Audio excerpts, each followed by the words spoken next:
توی این ویدیو قرار راه‌های پس‌انداز کردن رو با هم مرور بکنیم. شاید بعضی از این راه‌ها اونقدر عجیب باشه که باور نکنید این راه‌ها کارسازن. شماره 1. فهرست بندی و بودجه بندی کنید.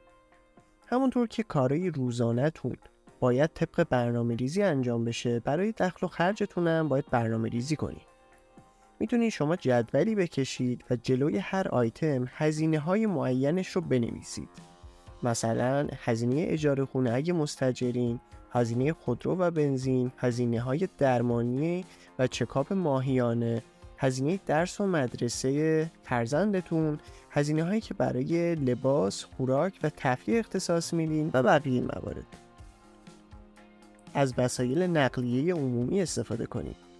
به جای هزینه‌های سنگین کرایه روزانه میتونین از وسایل نقلیه عمومی مثل مترو و BRT استفاده کنید. مگر اینکه درآمدتون اونقدر بالا باشه که تاکسی آنلاین یا کرایه آژانس براتون ناچیزه. از محصولات تخفیفدار استفاده کنید. یکی دیگه از روش‌های پس‌انداز پول استفاده از محصولات تخفیفداره. ممکنه این تخفیف شامل خوراک، پوشاک، تفریح، سفر، کتاب و یا حتی محصولات فرهنگی دیگه باشه. میتونید توی خبرنامه سایت‌های ارائه دهنده خدمات تخفیفدار مثل تخفیفان و نتبرگ و بقیه سایت‌ها عضو بشید و از آخرین رویدادها مطلع بشید.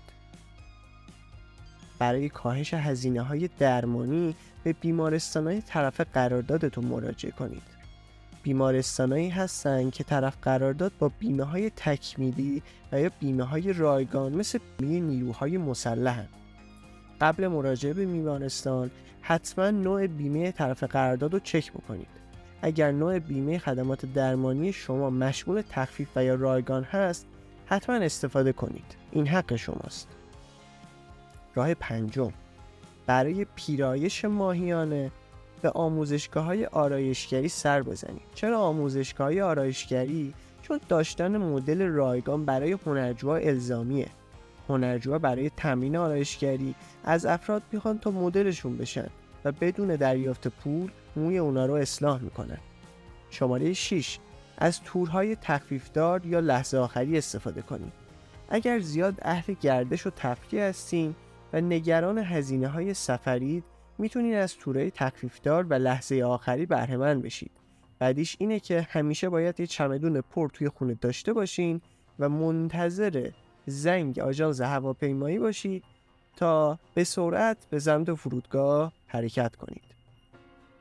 مبلغی از حسابتون رو بردارین و در کیف پول خود بگذارید و هرگز به اون دست نزنید. یکی از بهترین و قدیمی ترین روش‌های کنترل هزینه ماهیانه اینه که مبلغ معینی رو سر ماه از حسابتون بردارین و در جیبتون بذارید.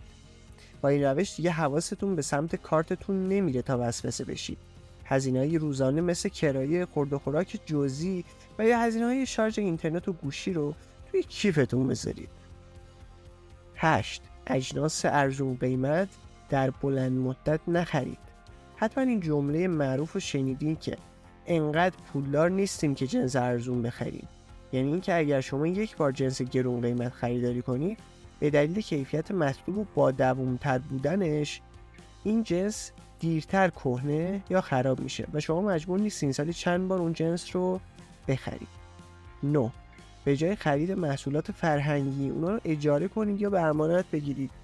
بهترین مثال عضو شدن توی کتابخونه‌های شهرتونه که به جای خرید کتاب یا محصولات فرهنگی میتونید از اجاره کردن یا امانت گرفتن اونا استفاده کنید. 10. به دنبال آموزش و یادگیری باشید.